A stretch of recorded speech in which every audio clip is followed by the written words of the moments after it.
Assalamualaikum warahmatullahi wabarakatuh. Halo semuanya, perkenalkan nama saya Muhammad Abri Syabani dan di dalam video kali ini saya akan mempraktekkan dua hal. Yang pertama, kita akan sama-sama membuat bagaimana caranya membuat formulir menggunakan Microsoft 365. Dan di sini adalah tampilan awal ketika kita sudah berhasil login ke Microsoft 365 tersebut. Nah, untuk membuat formulir sendiri kita bisa langsung pilih kolom yang create dan kita pilih yang form.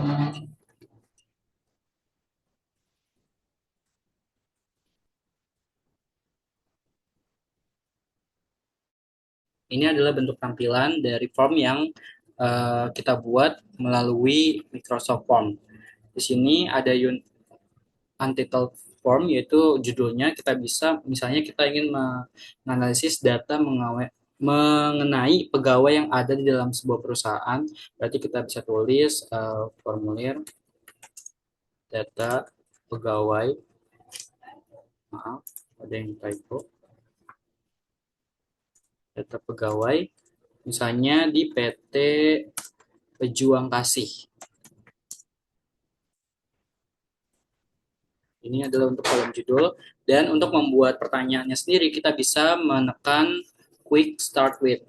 Dan di sini kita bisa memilih berbagai bentuk pertanyaannya, mulai dari pilihan dan juga sampai ke teks untuk jawabannya. Dan untuk pertanyaan pertama, mungkin kita bisa menjustifikasi apakah orang yang akan memilih atau mengisi, maksudnya mengisi formulir ini adalah benar-benar pegawai di PT Pejuang Kasih. Kita bisa memilih yang bagian choice, yaitu dengan pertanyaan, apakah Anda merupakan pegawai PT Pejuang Kasih?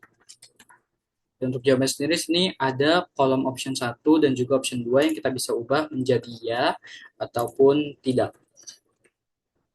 Oke, untuk selanjutnya kita bisa menggunakan atau membuat section break untuk ke halaman keduanya, yaitu kita pilih add new question, kemudian pilih yang section. Di sini langsung terbentuk section 2 atau halaman kedua, di mana halaman kedua ini adalah bentuk halaman yang akan kita buat, misalnya untuk mendata dari si data pribadi pegawai. Misalnya kita pilih judulnya data pegawai.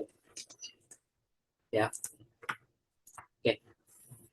Nah, sebelumnya untuk kenapa harus dibuat section kedua ini? Karena nantinya di section yang pertama ini kita bisa membuat kelanjutan ketika dia bukan termasuk ke pejuang kasih, maka dia tidak bisa melanjutkan pertanyaan atau menjawab pertanyaan-pertanyaan berikutnya, yaitu oh ya jangan lupa kita menekan option yang require, artinya wajib untuk diisi. Dan untuk permasalahan yang tadi kita bisa pilih titik tiga di sini, dan kita pilih yang add branching, di mana ketika dia merupakan PT Pejuang Kasih, maka dia bisa lanjut ke pertanyaan berikutnya, dan ketika dia memilih option tidak, berarti dia bukan, dan di sini kita bisa langsung pilih yang end of the form, berarti dia tidak bisa mengisi pertanyaan-pertanyaan di halaman berikutnya. Kita kembali lagi ke section 2, ini adalah data pegawai, di mana hal-hal yang kita tanyakan mungkin seputar, mungkin yang pertama adalah nama ya. Untuk nama sendiri kita pilih yang teks, nama lengkap pegawai. Jangan lupa untuk di required, wajib diisi. Untuk yang kedua, mungkin seputar domisili. Kita pilih yang choice, saya domisili. Misalnya domisilinya itu langsung aja Jabodetabek. Terus yang kedua adalah non Jabodetabek. Nah, kenapa di sini pilih yang pilihan option seperti ini? Karena nantinya kita bisa langsung membuat dalam pengolahan datanya lagi akan lebih dipermudah. Terus kita pilih add new question. Add new question selanjutnya mungkin kita bisa menganalisis pertanyaan seputar pendidikan terakhir sang pegawai ya. Pegawai berarti kita pilih yang choice kembali,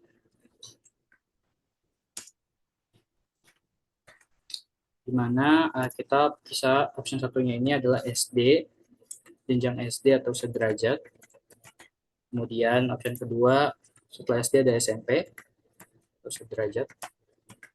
Kemudian untuk menambahkan option ketiga kita bisa pilih add option, itu SMP atau sederajat.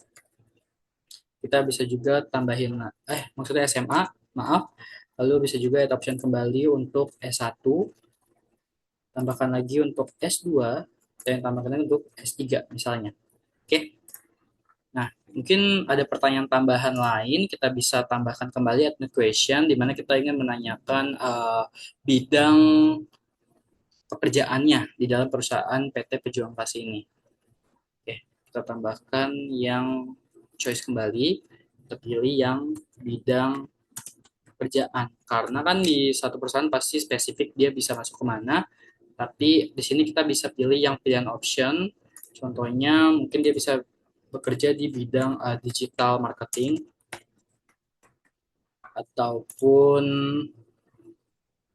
apa finansial, finance, bagian finance, atau bisa juga HRD dan sebagainya. Namun ketika memiliki keterbatasan kita bisa pilih add other option di mana sang responden nanti atau pegawai bisa mengisi sendiri bidang pekerjaannya.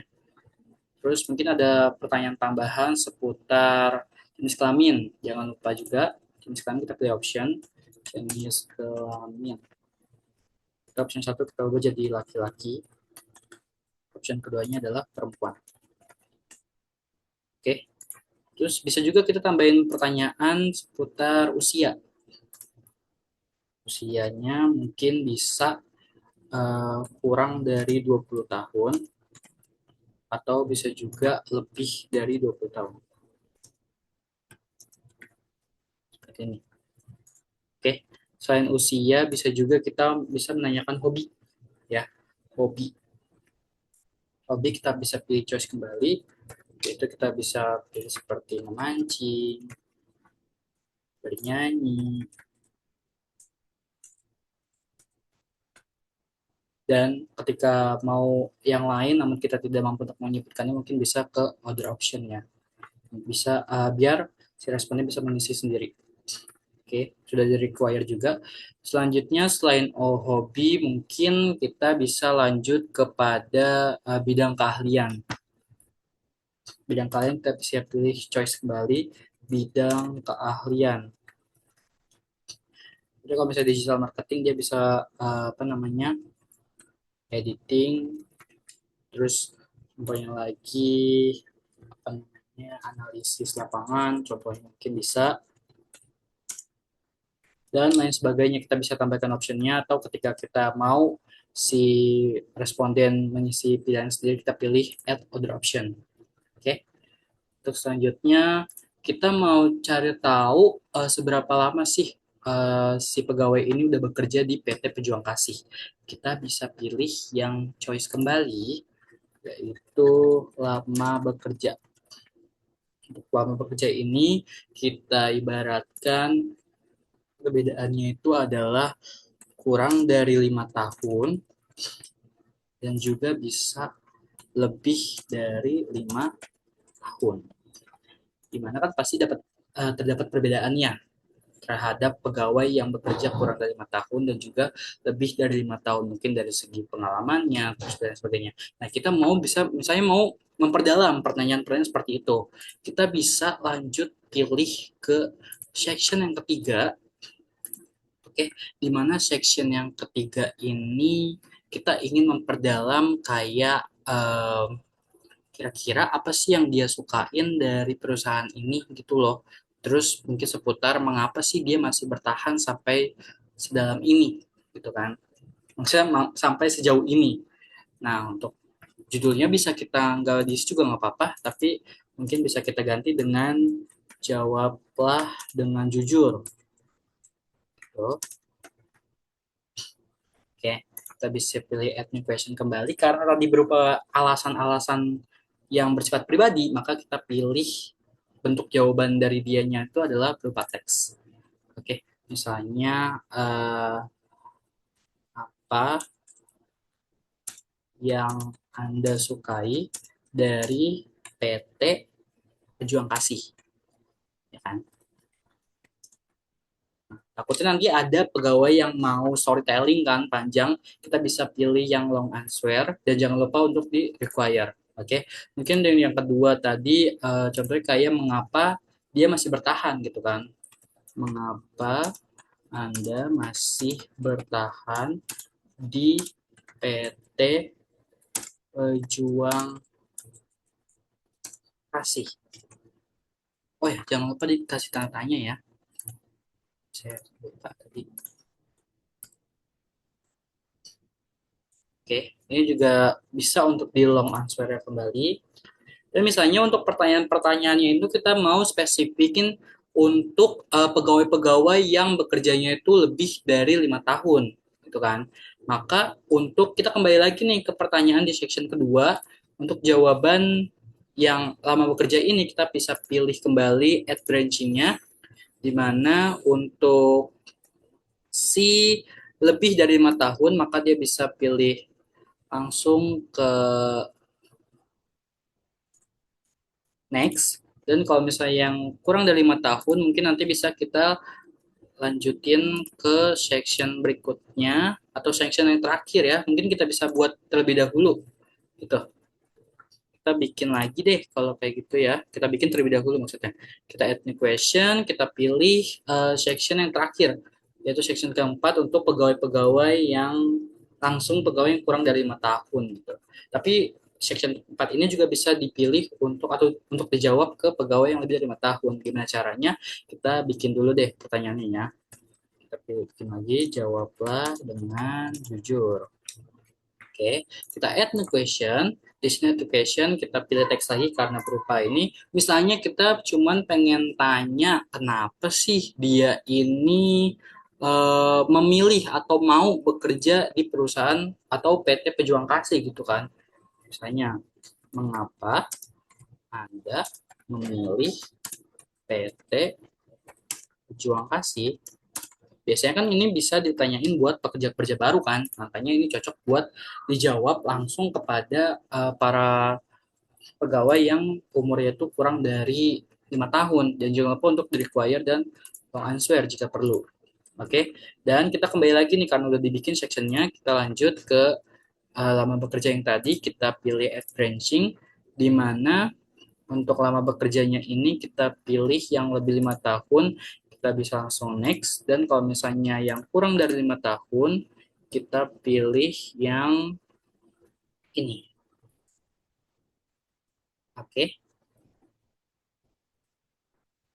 Atau yang keempat langsung, mohon maaf, langsung ke section yang keempat yang jawab dengan jujur yang keempat. Dan untuk yang 5 tahun, yang lebih dari 5 tahun kita bisa pilih yang section yang ketiga, jawab dengan jujur. Oke. Dan nantinya ketika udah selesai nih semuanya, kita bisa langsung bisa mengolek datanya atau mengolek respons dengan cara apa? Kita bisa pilih collect response dan kita bisa pilih anyone can respond atau dengan VIP, dengan Office VIP dan lain sebagainya. Tapi biasanya kita pilih anyone can respond, lalu kita bisa shorten URL-nya biar nggak panjang-panjang banget dan bisa kita copy link langsung deh. Kita langsung bisa sebar dan pegawai-pegawai tersebut di PT Pejuang Kasih ini bisa langsung mengisi. Dan untuk mengetahui jawaban-jawaban yang udah dikolek, itu kita bisa memilih yang view response. Di sini kita bisa langsung melihat jumlah responsnya berapa, lalu lama dari formulir ini diperlukan untuk mengolek jawaban dalam bentuk jam ya, dan juga bisa juga dalam bentuk hari gitu. Dan ketika nanti udah jawabannya, di sini kita bisa langsung membuat langsung share to collect response-nya bisa berupa Excel. Oke, jadi itu dia cara untuk membuat formulir di Microsoft ya. Dan gimana cara buat nge-link dari ke section 1 ke section 2 dan section berikutnya berdasarkan jawaban yang ingin di-collect. Oke, nah kita langsung lanjut ke ini yang kedua, tutorial yang kedua atau praktik yang kedua, yaitu adalah gimana ketika kita udah mendapatkan data-data yang ada, yang kita udah peroleh dari penyebaran kuesioner, itu menggunakan Microsoft Excel, ya kan? Dan di sini kita bisa menggunakan Microsoft Excel dengan menu yang disediakan, yaitu adalah pivot table. Apa sih pivot table itu? Jadi intinya pivot table itu adalah sebuah apa ya, hal yang disediakan dari Excel, dari mana kita ingin mengulik data yang banyak sehingga kita bisa langsung menspesifikannya atau menganalisis data secara spesifik yang ingin kita analisis gitu. Cara gimana? Di sini sebagai contoh ya, saya sudah menyediakan data sebanyak 108 kurang lebih mengenai penjualan mobil. Di sini ada beberapa hal seperti bulan, merek, tipe, area, stok terjual, pajak kadaluarsa, hingga ke harga modal. Nah, di sini cara untuk menggunakan pivot table-nya itu adalah dengan cara di kolom insert. Tapi sebelum itu kita bisa loh seperti tadi menganalisis data-data secara spesifiknya. Contohnya, yang pertama ya, kita ingin menampilkan data stok yang terjual berdasarkan merek, tipe, dan areanya. Nah, gimana sih caranya? Untuk yang pertama ini, kita bisa langsung untuk kolom di kotak-kotak atau responnya, kita bisa langsung pilih atau dengan cara tekan kontrol, langsung tambah A, kontrol A. Dan di sini semua datanya udah langsung ke pilih. Oke. Untuk selanjutnya kita pilih kolom insert. Di insert ini nanti di sebelah kiri atas akan tersedia pivot table dan inilah yang akan kita gunakan ya. Kita pencet dan di sini pivot table-nya sendiri dapat memiliki apa ya, pilihan apakah kalian mau menempatkan pivot table-nya ke worksheet yang baru atau ke worksheet yang sudah ada atau di halaman yang seperti ini. Untuk sebagai contoh aja ya, gini kita langsung di halaman yang sama aja. Kita pilih ke existing worksheet dan ketika udah kita pilih ini, kita pilih ke bagian mananya gitu secara ininya. Contoh ya, kita langsung saya pencet yang di bagian yang ini. Oke. Nah, kalau udah dia muncul seperti ini, berarti kita bisa langsung pencet yang oke. Nah, nanti di sini ada langsung gambar seperti ini teman-teman.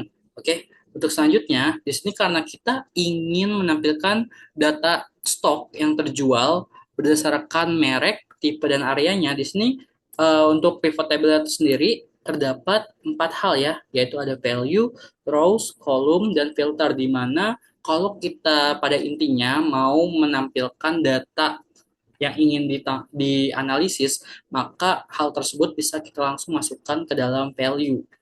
Contohnya seperti ini.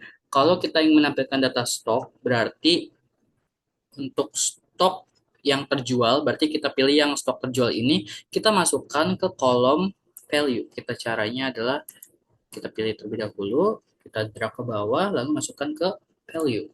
Setelah itu, kita bisa masukkan merek, tipe, dan areanya ke dalam rows maupun kolom.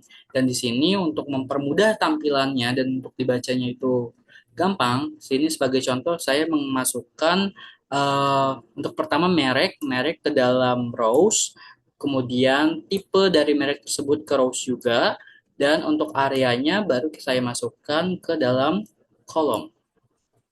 Oke, dan di sini udah bisa kelihatan ya teman-teman gimana dari hal yang ingin kita tampilkan data tersebut bisa tersaji dengan mudah untuk kita baca.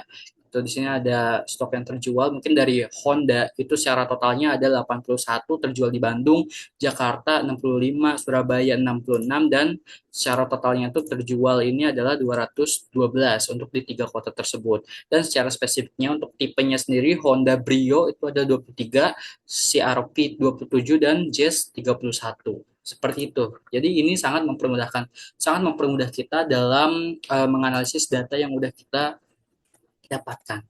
Oke, untuk yang kedua sama teman-teman, yaitu dengan cara kita kembali ke tabel ini, kita pencet Ctrl A, lalu kita balik lagi ke menu Insert dan Pivot Table-nya, kita pilih yang Existing Worksheet. Kita pilih mungkin agak berjarak, oke, agak ke bawah sedikit. Ini yang pertama, untuk yang kedua mungkin di sini ya. Oke, lanjut. Nah, untuk yang kedua ini kita mau ngapain sih? Yang kedua, ternyata kita mau menampilkan sama, yaitu terkait data stok yang terjual berdasarkan merek, tipe dan areanya hanya pada bulan Februari. Nah, di sini ada tambahannya, yaitu areanya tapi hanya pada bulan Februari aja. Berarti untuk komponen merek, tipe, dan area secara umumnya itu masih sama di kolom yang seperti tadi. Itu contoh ya. Di sini kita fokus ke sebelah kanan, berarti merek kita pilih, kita pilih stok terjual dulu. Stok terjual itu karena kita mau ngeliat datanya itu kita pilih ke value, kita masukin ke dalam value, lalu untuk merek kita masukkan ke dalam rows, lalu tipe juga kita masukkan ke dalam rows, untuk kolomnya sendiri kita pilih yang area. Nah, di sini ada spesifik pada bulannya. Bulan apa, teman-teman? Bulan Februari kan? Maka untuk itu kita pilih bulan ini, masukkan ke dalam filter. Oke, gitu. Nah, nanti hasilnya akan berbentuk seperti ini. Di mana kan nanti kita mau ngelihat nih data atau stok yang terjual itu berdasarkan merek, tipe, dan areanya, tapi pada bulan Februari. Nah, di sini udah ada filter di atasnya nih. Jadi bulan di sini tuh dia sebagai filternya. Kita bisa pilih all, kita cari bulan Februari, kita pencet, lalu kita tekan OK.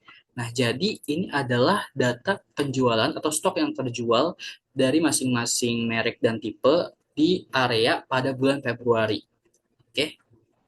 Nah, kita lanjut lagi ya. Yang ketiga, kita pilih yang ketiga, sama, kita balik lagi ke tabelnya, kita pilih Ctrl A, di mana dari Ctrl A ini kita pilih insert, kita pilih pivot table, kita pilih existing worksheet, lalu kita agak ke bawah, tadi di sini kan yang kedua, kita pilih yang ketiga, kita agak ke bawahan dikit, kita pilih di sini kali ya. Ya, kita pilih di sini, ketika sudah oke, kita pencet oke. Oke, yang ketiga kita mau nyari apa nih? Yang ketiga ternyata kita ingin menampilkan harga penjualan berdasarkan tipe dan areanya pada bulan April. Ternyata hanya tipe dan area aja. Dan data yang kita tampilkan adalah dari harga penjualan. Berarti di sini yang kita bisa masukkan adalah di bagian kanan kita masukkan penjualan, kita masukkan ke dalam value, lalu tadi dia ini mau berdasarkan tipe dan areanya. Oke, untuk tipenya sendiri kita bisa masukkan ke dalam rows. Oke, dan untuk areanya kita kembalikan masuknya ke dalam kolom. Dia ada bulan April, berarti untuk bulan kita masukkan kembali ke dalam filter. Oke, ini untuk yang ketiga, teman-teman. Tiga. Nah, bulannya kan belum spesifiknya nih bulan apa. Berarti kita bisa pilih, lalu kita cari yang April, berarti yang paling bawah. Kita pilih OK. Dan ini adalah datanya, teman-teman, dari penjualan di bulan April untuk merek, maaf, untuk tipe dan areanya. Oke. Nah, kita sudah sampai yang keempat nih. Untuk yang keempat, kita mungkin bakal taruh di sini kali ya. Ya, untuk yang keempat, kita ingin mencari tampilan harga modal tampilkan harga modal berdasarkan tipe dan areanya pada bulan Januari. Oke, kita balik lagi nih ke dalam table, kita pencet Ctrl A, kita pilih insert, pivot table, dan existing worksheet. Karena yang ke bawah tadi agak lumayan jauh, kita pilih di sebelah kanan sini ya. Oke, kita pilih di sini. Lalu kita mau mencari, kita pencet OK dulu. Udah OK, udah. Terus kita mau menampilkan harga modal berdasarkan tipe dan areanya pada bulan Januari. Berarti untuk di kanan ini, di pivot table fields-nya, kita pilih yang harga modal, kita masukkan ke dalam value. Untuk selanjutnya, ternyata tipe dan areanya masih sama ya. Untuk tipe, kita masukkan kembali ke dalam rows. Dan untuk kolomnya sendiri, kita akan isi dengan area. Oke, dan jangan lupa di sini karena kita mau spesifik di bulan Januari, kita masukkan bulannya ke dalam filter. Oke, ini adalah untuk yang keempat dan kita pilih filternya sendiri itu pada bulan Januari kita pilih. Januari yang atas. Oke. Nah, ini adalah hasil data yang ditampilkan. Oke. Yang terakhir, nih nomor 5. Nomor 5, kita ingin menampilkan pajak kadaluarsa berdasarkan merek, tipe, dan areanya pada bulan Januari. Oke, kita samakan saja dengan langkah-langkah yang tadi, yaitu kita pilih lagi tabelnya, kita pencet Ctrl A, kita pilih Insert, kita pilih Pivot Table, kita Existing Worksheet, dan kita letakkan di bawah table yang keempat tadi ya. Dia agak sedikit berjarak. Sini, kira-kira cukup. Kita pilih OK. Setelah itu tadi ternyata kita mau menampilkan pajak kadaluarsa. Pajak kadaluarsa sendiri kita bisa masukkan ya di pivot table fields yang ada di sebelah kanan. Kita tekan, kita drag ke bawah, kita masukkan ke value. Dan selain itu kita masukkan merek, tipe, dan area. Merek itu kita masukkan ke dalam rows. Kita masukkan lagi tipenya dari si merek ini ke rows juga. Lalu kolom ini kita akan isi dengan area seperti tadi. Dan jangan lupa memasukkan bulan karena di sini spesifiknya adalah bulan Januari ya. Bulan Januari kita masukkan ke dalam filter. Oke. Dan ini adalah hasil dari tampilannya untuk nomor ke-5 ya. Dan jangan lupa ini bulan Januari ya, belum diganti. Kita ganti dulu Januari. Nah, ini adalah hasil tampilan yang kita ingin cari mengenai pajak kadaluarsa dari merek, tipe, dan area pada bulan Januari. Oke, seperti itu hasil praktik yang bisa saya lakukan dan saya sampaikan melalui video ini. Terima kasih banyak atas perhatiannya. Semoga dapat membantu kalian juga yang bagi yang menonton. Sekian dari saya. Mohon maaf bila ada segala keterbatasan dan kesalahan. Wabillahi taufiq wal hidayah. Wassalamualaikum warahmatullahi wabarakatuh. Terima kasih semuanya.